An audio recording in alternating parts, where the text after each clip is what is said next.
சென்னையில் ஒரு சவரன் ஆபரண தங்கத்தின் விலை 95,000 ரூபாயை நெருங்கி வருகிறது. ஆபரண தங்கம் விலை கிராமுக்கு 35 ரூபாய் உயர்ந்து 11,860 ரூபாய்க்கு விற்பனையாகிறது. ஒரு சவரன் 280 ரூபாய் விலை உயர்ந்து 94,880 ரூபாய்க்கு விற்பனையாகிறது. இதேபோல வெள்ளியின் விலை கிராமுக்கு 1 ரூபாய் உயர்ந்து 207 ரூபாய்க்கு விற்பனை செய்யப்படுகிறது. தங்கத்தைப் போல வெள்ளியின் விலையும் நாளுக்கு நாள் உயர்ந்து வருகிறது. தமிழ்நாடு சட்டப்பேரவையில் கரூர் கூட்ட நெரிசல் தொடர்பாக முதலமைச்சர் மு க ஸ்டாலின் விளக்கம் அளித்தார். தனது உரையில் தாவேக தலைவர் 7 மணி நேரம் தாமதமாக வந்ததே கூட்ட நெரிசலுக்கு பிரதான காரணம் என்று குற்றம் சாட்டினார்.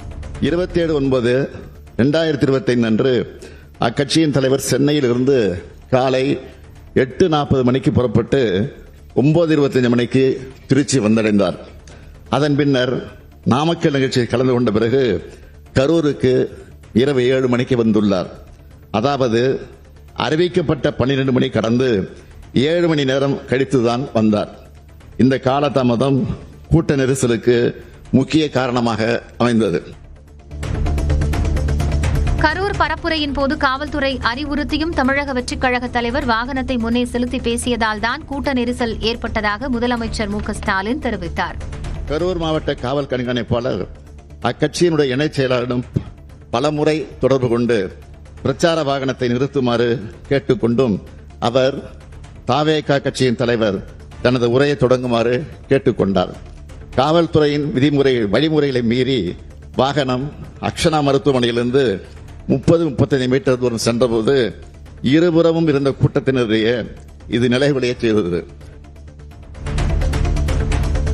கரூருக்கு சென்றது தனது கடமைதான் என்று கூறிய முதலமைச்சர் தூத்துக்குடி சம்பவத்தின் போது அப்போதைய முதலமைச்சர் என்ன சொன்னார் என்பதை சொல்லட்டுமா என்று பேரவையில் வினவினார். உடனே கள்ளக்குறிச்சியில் கள்ளச்சாராயம் குடித்து பலர் இறந்து போன போது ஏன் முதலமைச்சர் அங்கு செல்லவில்லை என்று இபிஎஸ் பதில் கேள்வி எழுப்பினார். கள்ளக்குறிச்சிக்கு பெரும்பாலான அமைச்சர்கள் சென்றதாக கூறிய முதலமைச்சர் கள்ளக்குறிச்சியில் கள்ளச்சாராயம் குடித்ததால் உயிரிழந்தனர், ஆனால் கரூரில் அப்பாவி மக்கள் மிதிபட்டு இறந்தார்கள் என்று விளக்கம் அளித்தார்.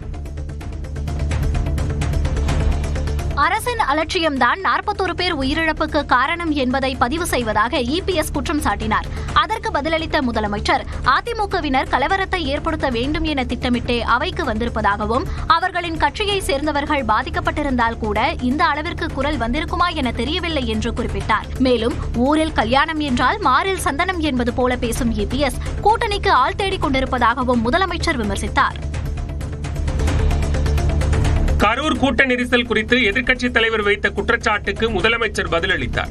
உளவுத்துறை தகவலின் அடிப்படையில் முழுமையான பாதுகாப்பு கொடுத்திருந்தால் அசம்பாவிதத்தை தவிர்த்திருக்கலாம் என எதிர்க்கட்சித் தலைவர் எடப்பாடி பழனிசாமி குற்றம் சாட்டினார். இதற்கு தாவேக தலைவர் பேசியதை குறிப்பிட்டு முதலமைச்சர் மு க ஸ்டாலின் பதிலளித்தார். கூட்டத்தில் கலந்து கொண்ட அந்த கட்சியினுடைய தலைவர் பேச்சை தொடங்குவதற்கு முன்பே, பேச்சை ஆரம்பித்ததுக்கு முன்பே காவல்துறைக்கு முதலே சல்யூட் அப்படின்னு நடித்துட்டு சரியான பாதுகாப்பு தந்திருக்கார் சொல்லிவிட்டு தான் பேசினார் என்பதையும் நான் இந்த அவையில் பதிவு செய்கிறேன். தாவேக கூட்டத்தில் அசம்பாவிதம் ஏற்பட வேண்டும் என திட்டமிட்டு உள்நோக்கத்துடனேயே வேலுச்சாமிபுரத்தில் பரப்புரை செய்ய அனுமதி அளிக்கப்பட்டிருக்கிறது என்று எதிர்க்கட்சித் தலைவர் எடப்பாடி பழனிசாமி விமர்சித்துள்ளார். தமிழக வெற்றி கழகத்திற்கு மக்கள் சந்திப்பு கூட்டத்திற்கு அவர்களுக்கு இதை கொடுத்திருக்கிறார். அவர்களே எப்படி நிராகரிக்கப்பட்ட இடத்தை எப்படி கொடுப்பது?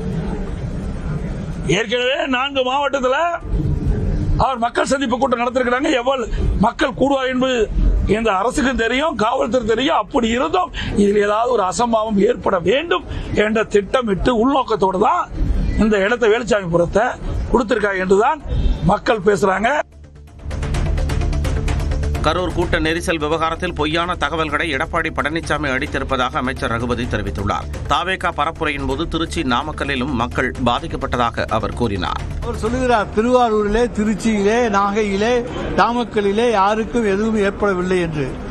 திருச்சியிலையும் மக்கள் பாதிக்கப்பட்டிருக்கிறார்கள், மயக்கமடைந்திருக்கிறார்கள், ஆதாரங்கள் இருக்கின்றன. நாமக்கல்லிலே அன்றைக்கு 35 பேர் பாதிக்கப்பட்டிருக்கிறார்கள். அதே போல நாகப்பட்டினத்திலே 5 பேர் பாதிக்கப்பட்டிருக்கிறார்கள். கரூர் சம்பவம் தொடர்பாக பேரவையில் காரசார விவாதம் நடைபெற்ற போது சபாநாயகர் இருக்கை முன்பு அதிமுகவினர் அமளியில் ஈடுபட்டனர். பேரவையில் பேசிய அமைச்சர் சிவசங்கர், தூத்துக்குடியில் போராடியவர்கள் நெஞ்சில் சுட்டார்களே, அதற்கு அப்போதைய முதலமைச்சர் பதில் கூறினாரா என கேட்டார். இதனால் எதிர்க்கட்சித் தலைவர் எடப்பாடி பழனிசாமி உட்பட அதிமுக உறுப்பினர்கள் சபாநாயகர் இருக்கை முன்பு அமர்ந்து அமளியில் ஈடுபட்டனர். பின்னர் அவர்கள் வெளிநடப்பு செய்தனர். கரூரில் நிகழ்ந்த பெருந்துயர் தொடர்பாக எந்த ஒரு தனிநபர் மீதும் பழி சுமத்தி பலிகடா ஆக்குவது தமது நோக்கம் இல்லை என முதலமைச்சர் தெரிவித்துள்ளார். தனது எக்ஸ் பக்கத்தில் பதிவிட்டுள்ள அவர், திட்டமிட்ட அரசு மீது பொய்களை சிலர் பரப்பும்போது நடந்த உண்மையை விளக்க வேண்டிய கட்டாயமாகிறது என்று குறிப்பிட்டுள்ளார். இனி இப்படி நிகழாமல் தடுப்பதற்கான நிலையான வழிகாட்டு நெறிமுறைகளை அரசு வகுத்து வருகிறது என்றும் உச்சநீதிமன்ற இறுதி தீர்ப்பின் அடிப்படையில் அனைத்து நடவடிக்கைகளையும் மேற்கொள்வோம் என்றும் உறுதியளித்த முதலமைச்சர், அனைத்தையும் விட மனித உயிர்களே விலை மதிப்பற்றது என்ற பொறுப்புணர்வுடன் அனைத்து தரப்பினரும் செயல்படுவோம் என்றார். கரூர் கூட்ட நெரிசல் வழக்கில் கைதான தாவேகா கரூர் மாவட்ட செயலாளர் மதியழகன் மற்றும் நிர்வாகி பவுன்ராஜ் ஆகியோருக்கு நீதிமன்ற காவல் நீட்டிப்பு வழங்காத நிலையில் இருவரும் விடுவிக்கப்பட்டனர். கரூரில் செப்டம்பர் 27ஆம் தேதி தாவேகா தலைவர் விஜய் பரப்புரை மேற்கொண்டபோது ஏற்பட்ட நெரிசலில் சிக்கி 41 பேர் உயிரிழந்தனர். இது தொடர்பாக கரூர் மேற்கு மாவட்ட செயலாளர் மதியழகன் மற்றும் பவுன்ராஜ் ஆகியோர் கைது செய்யப்பட்டனர். இருவருக்கும் நீதிமன்றம் விதித்த 15 நாள் காவல் செவ்வாய்க்கிழமையுடன் நிறைவடைந்தது. வடகிழக்கு பருவமழை தொடங்குவதை முன்னிட்டு நியாய விலைக் கடைகளில் நவம்பர் மாதத்திற்குரிய அரிசியை இந்த மாதத்திலேயே பெற்றுக்கொள்ளலாம் என்று அமைச்சர் சக்கரபாணி அறிவித்துள்ளார். அக்டோபர் மாதத்திற்கான அரிசியை ஏற்கனவே பெற்றவர்களும் அக்டோபர் மாத அரிசி ஒதுக்கீட்டை இதுவரை பெறாதவர்களும் நவம்பர் மாதத்திற்குரிய அரிசியை இந்த மாதத்திலேயே பெற்றுக்கொள்ளலாம் என்றும் கூறியுள்ளார். நவம்பர் மாத அரிசியை இந்த மாதத்தில் பெறாதவர்கள் வழக்கம் போல் நவம்பர் மாதத்தில் தங்களுக்குரிய அரிசியினை பெற்றுக்கொள்ளலாம் என்றும் அமைச்சர் சக்கரபாணி தெரிவித்துள்ளார். விஜய் பரப்புரை கூட்ட நெரிசலில் சிக்கி உயிரிழந்தவர்களுக்கு தாவேகா சார்பில் மாவட்ட வாரியாக நினைவேந்தல் கூட்டம் நடத்த இருப்பதாக தகவல் வெளியாகியுள்ளது. கரூரில் செப்டம்பர் 27ஆம் தேதி நடைபெற்ற தாவேகா பரப்புரை கூட்ட நெரிசலில் சிக்கி குழந்தைகள், பெண்கள் உட்பட 41 பேர் பரிதாபமாக உயிரிழந்தனர். இந்நிலையில் மாவட்டங்கள் மற்றும் தொகுதி சார்பில் நினைவேந்தல் கூட்டம் நடத்த தாவேகா தலைவர் விஜய் நிர்வாகிகளுக்கு உத்தரவிட்டுள்ளதாக கூறப்படுகிறது.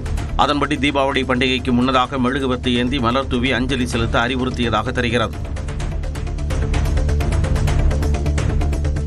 தீபாவளி பண்டிகை வருகின்ற திங்கட்கிழமை கொண்டாடப்படும் நிலையில் சென்னையில் வசிப்போர் சொந்த ஊர் செல்லும் வகையில் தமிழ்நாடு அரசு இன்று முதல் சிறப்பு பேருந்துகளை இயக்கவுள்ளது.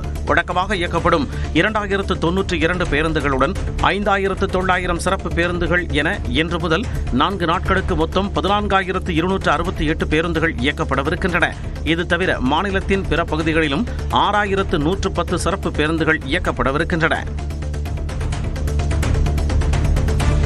தெற்கு ரயில்வே சார்பில் தாம்பரத்தில் இருந்து இன்றும் நாளை மறுநாளும் கன்னியாகுமரிக்கு சிறப்பு ரயில் இயக்கப்படுகிறது. தாம்பரத்தில் இரவு 11:30 மணிக்கு புறப்படும் ரயில் மறுநாள் பிற்பகல் 1:25 கன்னியாகுமரி சென்றடைகிறது.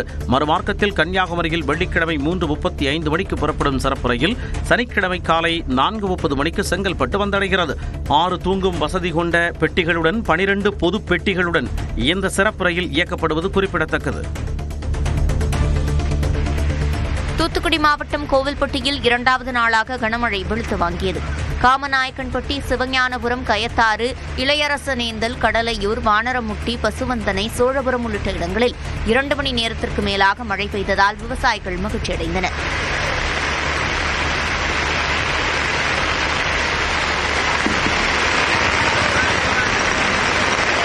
விருதுநகர் மாவட்டத்தில் வெம்பக்கோட்டை, கோணம்பட்டி, திருத்தங்கல் உள்ளிட்ட இடங்களில் 2வது நாளாக இடிமின்னலுடன் கனமழை கொட்டியது. சிவகாசியில் கனமழை காரணமாக பட்டாசு உற்பத்தி பணிகள் பாதிக்கப்பட்டன. தமிழ்நாட்டில் இன்று 4 மாவட்டங்களுக்கு ஆரஞ்ச் எச்சரிக்கை விடுக்கப்பட்டுள்ள நிலையில் நேற்று பல இடங்களில் கனமழை பெய்தது. கோவையில் கவுண்டம்பாளையம், இடையர்பாளையம், அன்னூர், சூலூர் உள்ளிட்ட பகுதிகளில் இரவு நேரத்தில் இடிமின்னலுடன் மழை பெய்தது.